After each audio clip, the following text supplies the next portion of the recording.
Көптөгөн жылдар мурда табийиндер заманында Багдад улуу шаар болуп аталган жана Ислам империясынын борбору болуп саналчу.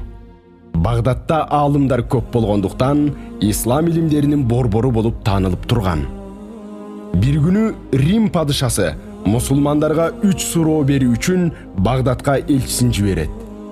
Шаарга жеткен соң элчи Рим падышалыгынын кабарын алып келгендиги тууралуу халифке кирүүнү сурайт.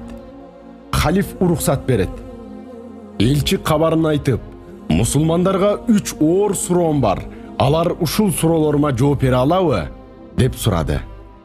Анда халиф өкүм берип, шаардагы бардык аалымдарды хан сарайга чакырат. Элчи бийик трибунага чыгып, сөзүн баштады. Мен силерге 3 суроо менен келдим. Эгер силер ал суроолорума жооп бере алсаңар, Рим падышалыгы баа жеткис байлыктар менен сыйлайт. Мына менин 3 суроом. Аллага чейин эмне болгон? Алла кай жакты карап турат? Азыркы учурда Алла эмне менен алек? Чогулган даанышмандар үнсүз туруп калышты. Силер бул суроолорго кантип жооп берет элеңер? Бир убакта чогулган топтун ичинен жай үн угулат.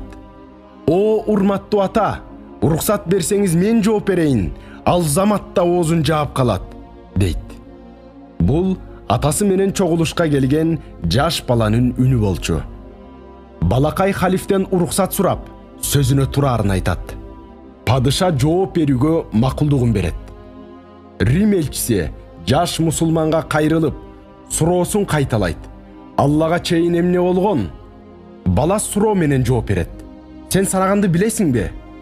Ооба, деди элчи. Анда ондон ылдый саначы, деди.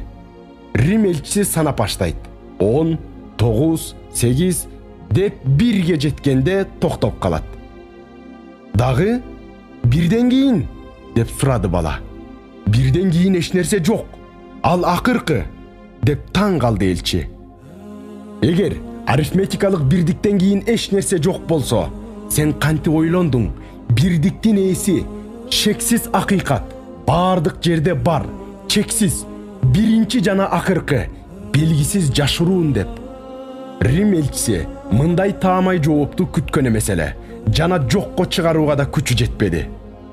Ал экинчи суроосун айтып, анда айтчы, Алла кайсыл багытты карап турат, деди. Шам чырак алып келип, күйгүзүп, анын жарыгы кай багытты караарын айтчы, деди бала. Шамдын жарыгы деген бардык жакты карайт да. Түндүк, түштүк, чыгыш, батыш, ушулардын бирин эле карабайт го, деп айран калды. Балакай кыйкырып, эгер физикалык жарыктык бардык 4 тарапка жайылса, кайсы багытты карарын айта албасаң, Алладан эмне күтүүдөсүң? Асман менен жердин жарыгы, нур үстүндө нур.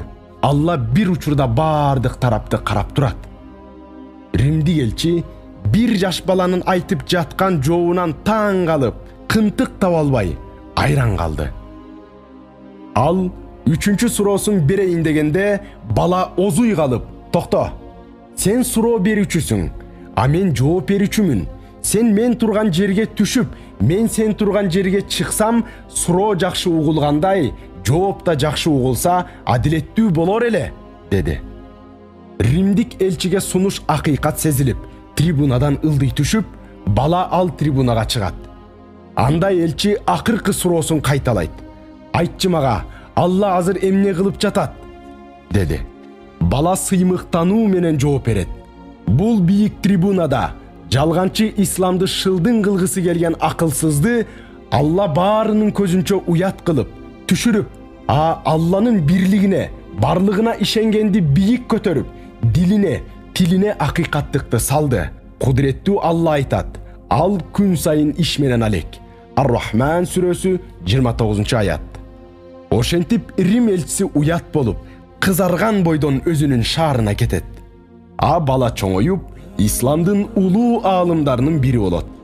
Кудуреттүү Алла бул инсанга өзгөчө даанышмандыкты, динди терең түшүнгөндүктү насип кылган. Баланын аты Абу Ханифа. Алла андан разы болсун. Жана ал Ал-Имам, Ал-Азам, улуу имам, улуу аалым аттары менен таанымал эле. Жараткан Алла ушундай даанышмандуулукту биздин да өсүп келе жаткан жаштарыбызга насип эткен болсун. Амин.